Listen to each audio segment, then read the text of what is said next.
Unë jetova, jo vetëm për veten time, por edhe për ju të gjithë dhe për fëmijët tuaj.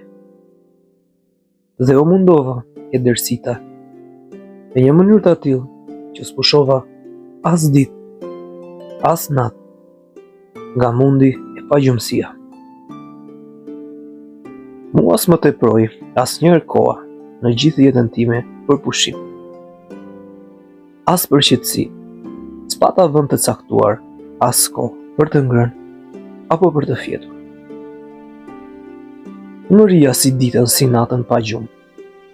Unë nuk e kisha më pak për zemër kujdesin dhe sigurinë e mbretërisë dhe të pushtetit tuaj se sa të tim. Unë ju betoj që t'ua hap tani së paku zemrën. Me që e solli fjala, unë kundër jush s'kam bërë apo kur disur do njëherë as një kurth apo mashtrim. Dhe ju kam patur e dashur, jo si ushtar që të më ruanit, të më shërbenit, por si shok dhe vëllezër gjithmonë. Asnjëri prej jush, si që mbaj mend mirë, nuk është prekur nga unë, jo vetëm me dorë, por as me fjalë të rënda. Për kujdes në fushë të luftës, për mund e shërbim ushtarak, për roj, e patrullim, unë s'kam qenë kur më poshtë se ju, por e quaja veten si një prej bashkëluftëtarëve, dhe doja që tu mbahesha jo fjalëve, por vepra. Dhe të kërkohej prej meje, jo vetëm disiplina, por edhe shembull. Asnjë mundi, asnjë vështirësie, apo rreziku nuk i shmangesha, por nuk i largohesha me ndonjë farë të shtime, apo bështëri. Sulmin kundër armikut, mos ma merrni për keq. Unë hidhesha ndër të parë. Ka betejë dhe për leshja, thjesha, me të fundit. Plaçkën dhe pren armike dhe premtimet e barbarëve. Unë ju andaja dhe u ajepnja, së pari ju. Asgjë prej tyre nuk mbajnja për vetë. Mbretërinë, pushtetin, të mirat dhe më në fund çdo gjë timen. Unë e kisha të përbashkët me ju.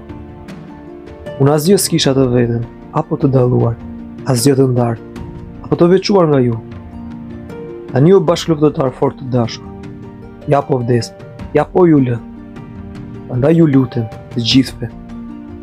Dhe ju kërkoj që këtë besnikëri, mirësi dhe dashuri, që s'ju ka munguar kur nga ana ime, ta keni dhe ta tregoni.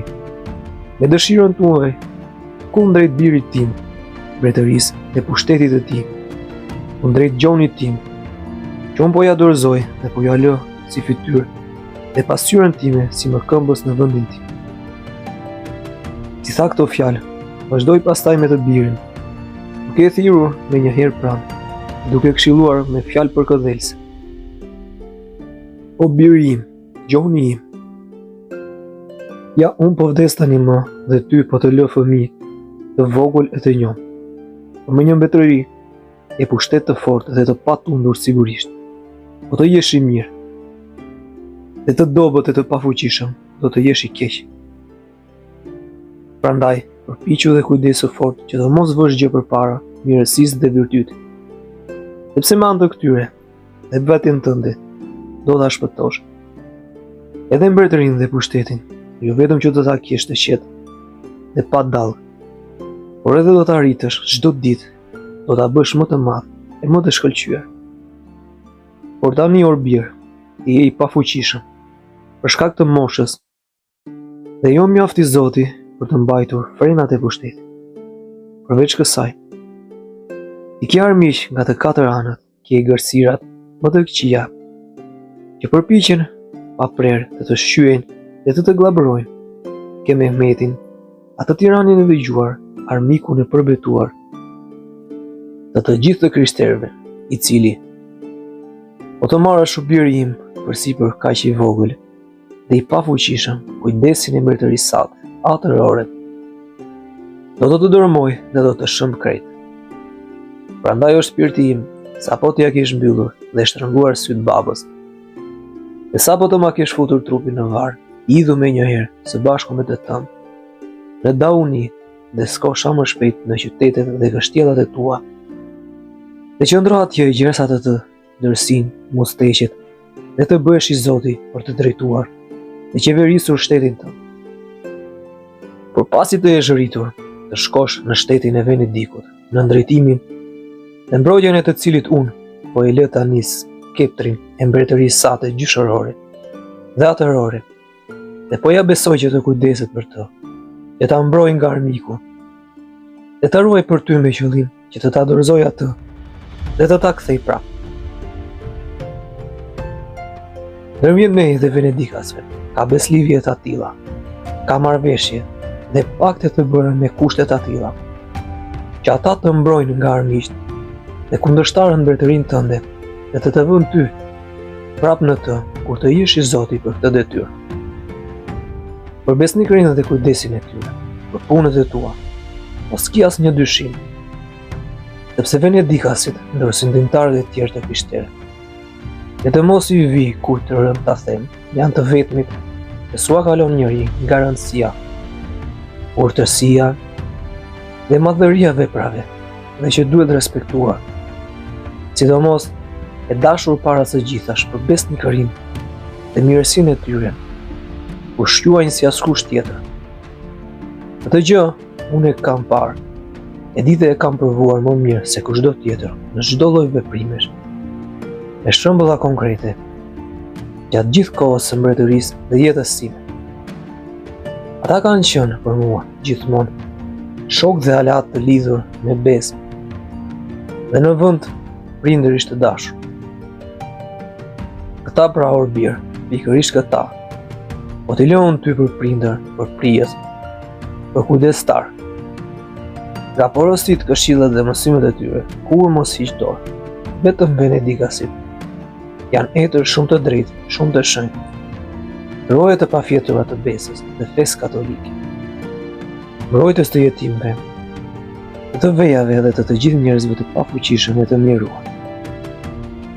Pastaj, ata më janë aq shumë të dashur, sa që shtetin dhe pushtetin e tyre kanë pasur gjithmonë në kujdes, e për zemër njësoj si timin. Besnikëria dhe dashuria jonë për ta është aq e madhe, sa që ata e kanë lënë në dorën time dhe ma kanë besuar mua gjithmonë fuqinë dhe pushtetin e qyteteve dhe të shteteve të tyre, cilën me ndihmën e Zotit, unë i kam mbrojtur gjithmonë, sa kam patur mundësi me sukses shumë të madh, dhe i kam ruajtur ashtu siç u adonte atyre zemra. Prandaj i qetë o birin dhe jeto i sigurt në hijen dhe mbrojtjen e tyre, dhe kur të ta lejoj mosha, shko pa frikë e me gas tek ata, sepse do të dëvon përsëri dhe me gjithë zemër në front. Ata do të të japin prapë dhe do të t'i kthejnë me shumë mirësi qytetet dhe shtetet, mbretërinë dhe pushtetin tënd, në të cilën po të jesh i mirë dhe besnik. Ata do të të mbrojnë ty gjithmonë nga çdo dhunë e sulmi armiqve, nga armët dhe shigjetat e kundërshtarëve, dhe do të të ruajnë atë të paprekur, sepse si sundimtar shumë të fuqishëm, shumë të urtë e krejt të pathyeshëm që janë në tokë e në det, ata nuk lënë, nuk braktisin asnjë shok besnik, por ta nuk gënjen, nuk mashtrojnë asnjëri. Por kur të kthehesh o biri im, e të rish në mbretërinë tënde,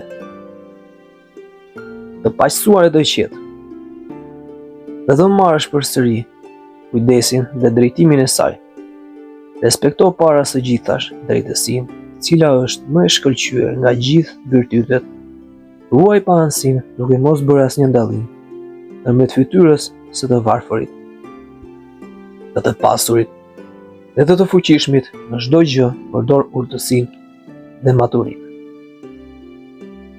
Mbretërinë tënde gardhoje dhe forcoje në anë të miqësisë, sepse mburoja të mbretërisë nuk janë as thesaret, as ushtarët, por miqt, të cilët nuk mund t'i kesë as me armë, as me arë. Ata fitohen me anë të mirëbërësisë dhe të besnikërisë. Prandaj është i shquar ai qortimi hynor i babës Filip, birit Aleksandër, që mendim të shpurit ty o byrë në këtë shpresë kaq të kotë, që të kujton se do të jenë besnik. Ata që paraja i ka shtyrë, dhe të duan. Kjo gjë sigurohet vetëm me dashuri dhe me të vërtetë. Sikurse toka dëshiron me të madhe diellin që ne shikojmë, po ashtu jeta njerëzore ka nevojë shumë për mistin.